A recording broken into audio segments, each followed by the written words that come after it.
Hi everybody, I'm back with another video and welcome back to my channel.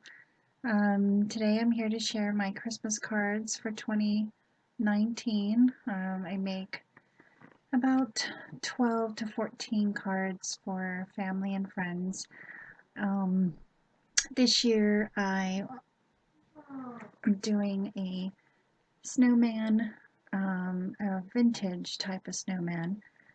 Um, I used this die um, that I think I saw Dawn H creates and also Jill Norwood buy this die, and I fell in love with it because I've been looking for a snowman just like this. It was perfect for what I wanted to do. I cut the die, and it's a thin die, a thin lit die. Sorry.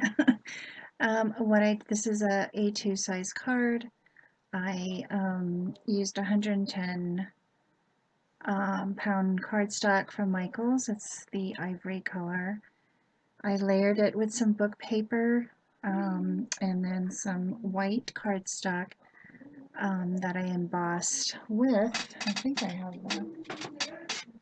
It's a Tereese snowflake background.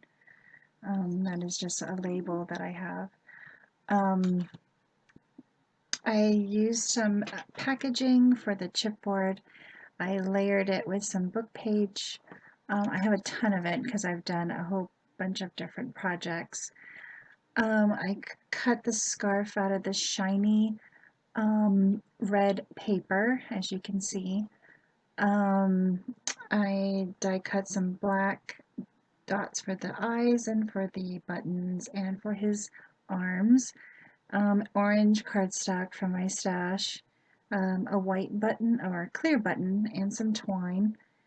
I distressed the edges of all three sheets of paper and the snowman with vintage photo.